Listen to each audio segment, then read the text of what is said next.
TitleMatchNetwork.com. Were you surprised? Now, you just talked about it before, about how the houses were up 4 times when you were the champ, and you had to run, and you weren't. It wasn't like anything was changing; it was only getting better. Were you surprised at the Royal Rumble at the change, as far as taking the belt off you and putting it back at Shawn? No, because that was the idea. I guess I hear say that Shawn's dream was to be in a big show like that in his hometown. All right, the agreement was this: I take the belt at Survivor Series, and we'd keep it on me as long as I was drawn. Okay. I went to the Nappy convention, or whatever it's called, in New Orleans, representing the WWF. One day, and Vince and I went in there and we were talking. He said, I'd like to for you to drop that belt back to Shawn in San Antonio. I said, well, Vince, I said, you said things were going good, that we want to think about it at least, or talk about it. Huh. He said, no. He said, what I'm going to do is this. It's his hometown. We're going to drop it on him. He's going to put him on there, and then we're going to do a Thursday Night Raw, and he's going to put it back on you there. And that was my understanding. And that they did have they had the Thursday Night Raw was scheduled, but it didn't go as planned. Shawn came out and gave the classic interview about losing his smile and never wound up, losing the title that night. Was there any personal resentment from you towards Shawn? No, from that night. Not me, because I'll tell you what, that's not my business. That's his business, and that's what I don't want nobody in my business. If I want to do a no show, or I want to fucking cuss a promoter out, or I want my freedom to do what I want to do, and if I want to, if whatever. I don't judge anybody by what they do. That's Shawn. That's what Shawn want to do. More power to Shawn. It didn't bother me at all. Of course, it's unprofessional, but it didn't bother me because my pay is the same. Right. You know what I mean? Right. And the only reason I ask is because it's now infamous about the problems that Bret and Shawn had behind the scenes, and it seemed like it stemmed from Shawn not wanting to put Bret back over and Bret taking it personally. And that's why I asked with you, and you actually did some three-ways with Bret and Shawn. Right. Could you sense any tension between the two during the three-ways? Yeah. Yeah. I was put in the middle of some situations like that. But we all came out of it every night pretty good. Always had it was a weird match, but it worked out pretty good most nights. Yeah. As a matter of fact, Vince did an interview recently about Bret Hart, and he called him a pain in the ass. That was his exact quote. Well, I do remember this. I do remember, like, when we were trying to get things lined up for a match or something like that. It would always be at the last minute. Bret would come in, and it was just like every little thing he had to tinker with.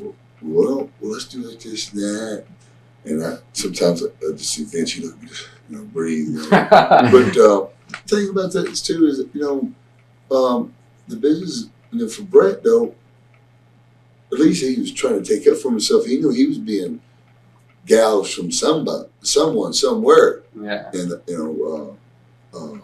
whoever he thought was doing it, maybe they were, maybe they weren't. But so I don't resent Bret for doing that either, because that's his life he's trying to take care of. That's where he thinks he needs to do business. Yeah. So it doesn't bother me. It never bothered me one way or the other. Yeah. He was always only a gentleman to me, and when we worked together, it was easy. There were no arguments. There were never discrepancy of how a match went. Just one-on-one. It was one-on-one. When I goofed up, he let me know. In a gentleman-like way. Yeah. And from there, from the Thursday Thunder or Thursday Raw, they did the four-way, the fatal four-way match when Bret wound up getting the belt and then wound up losing it to you. Were you surprised to see Bret get the belt, or did you know that it was coming to you? You knew it was coming to you a couple of days later. Well, I knew I was getting it back. Oh, okay. Through Bret. Oh, okay. Did he know that, or? I think to your knowledge? I think he had to have known it. Yeah. I would hope that he'd known it. Yeah. It seemed at the time that the title was changing hands like every, couple weeks.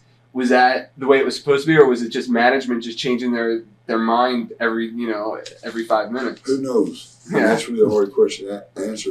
Thing about it was, I was told again once I got the belt back, as long as I was doing good business, that we were going to keep it on me. Yeah. And I got to WrestleMania and it was dropped to me. I was going to drop it. Yeah. So I said, okay, fine with me. Let's do it. And that's enough. Yeah. Then from there, did you have the car accident shortly after? Right after that, we were going from Montreal to Canada. That's when I flipped the car. Okay. And that's when the complete left side of my body was completely numb. Wow. And at first, when I got home, I was put in the hospital for almost 24 hours, but I was on machines that they thought I had a stroke. Wow. But they'd taken x-rays of everything but my neck. And then the next day I went to a neurologist. That was the very first thing they x-rayed. They saw the broken vertebrae was pinching up against my spinal cord, and that's what was causing the numbness in my left. I wouldn't suffer any strength in it. Yeah. I just couldn't feel anything. Yeah. I mean, everything on the left side of my body. When I say left side, I mean, really. Wow. That's weird. Yeah, definitely. Especially being an athlete, Right. The whole left side. Now you came back for what didn't seem to be long. You came back on a Raw and you wrestled the Undertaker. Right. And then it seemed like after that you left again. Did you rush your comeback as far as your injuries? Do you think? The first injury was a back injury, Okay. and that wasn't a fucking injury. First of all, it was a bullshit fucking deal with Bruce Pritchard and that fucking fat ass Jim Ross. My back was fucked up because I was taking those suplexes off that fucking top rope for Bret every night. And I'm a big guy, and it just seemed like every night my back was landing right on that piece of iron or something. And I was just totally wore out. All right. After WrestleMania, I told Vince, I said, I don't want to go to that damn overseas to Saudi Arabia bullshit because I knew there weren't going to be people there. Mm-hmm. And I said, it'd be a perfect time for me to get my back healed up. And I had one-day surgeries. I had a series of 3 of them I needed to do. And I was taking an epidural, which is a big long needle into your back, for cortisone injections, which would alleviate the pain for at least a year. So when they came back from overseas, they had said, well, have you got your release from the doctor yet? And I said, no, I haven't. He said, well, man, we need you to make Monday Night Raw this coming Monday. I said, well, I can make it, and I'll just go to the doctor when I get back.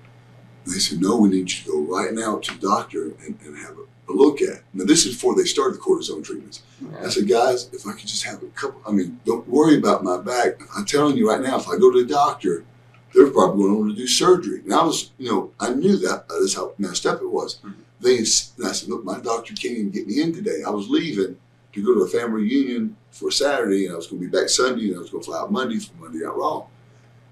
So as soon as I hung up the phone, they called me back like 30 minutes later. They actually called my own doctor and scheduled. They said, we really need him in there.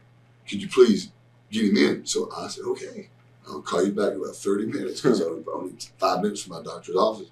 Went in, sure enough.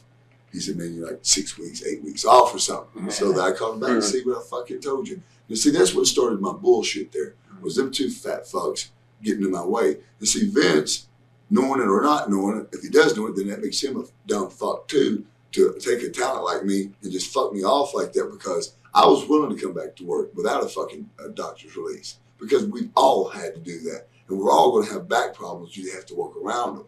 Right. It was nice to get those cortisone shots, but that's just a doctor's way of making a quick fucking couple grand. Right. You know what I mean? And it gives you temporary relief, they say, for 1 year, but after that, it's going to come back anyway. Mm-hmm. And the thing is, we all know, once you've been in the business as long as we have, you got an injury, it's going to go away sooner or later. Yeah. You know what I mean? Yeah. So if you're going to fucking cry about every injury you have and not be at work every night because you got an injury, like some people are, then you never fucking work. Yeah. You know? That's where that injury came in.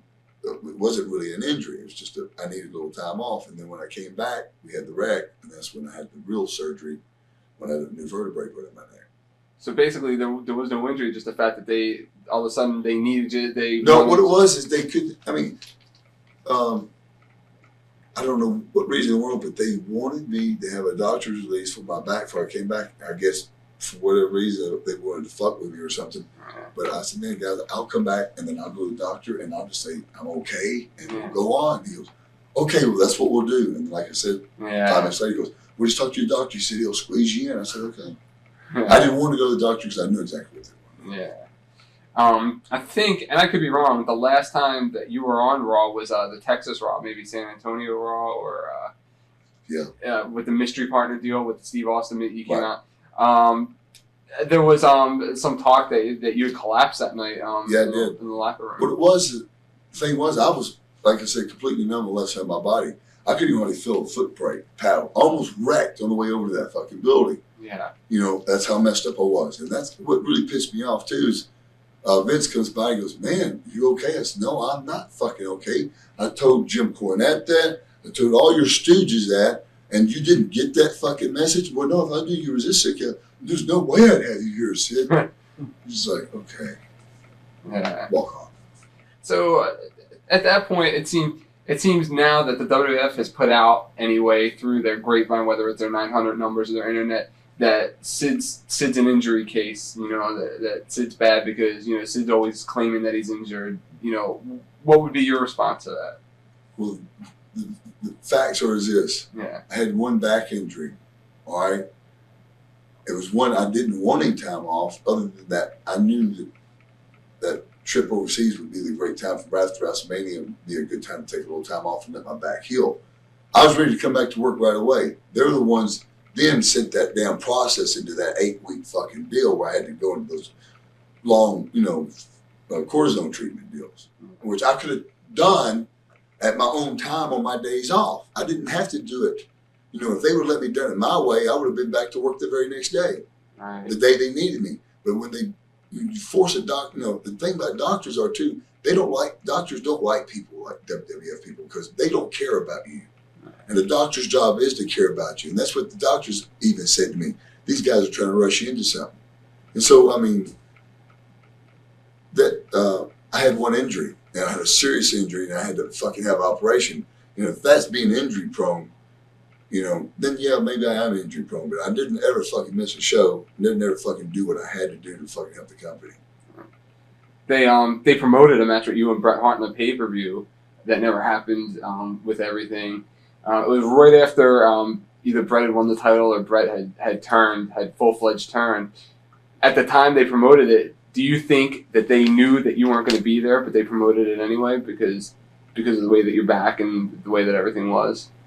I really don't know because I never heard of that. I never heard of that Really? match being booked. Really. It was on an In Your House. Right. And they ran the promo. Maybe they only ran the promo 2 weeks for it, but it was at least 1 week, if not 2. It was right after Bret had turned. And it was to be you and Bret. It was either right after he turned or won the belt. It was one or the other.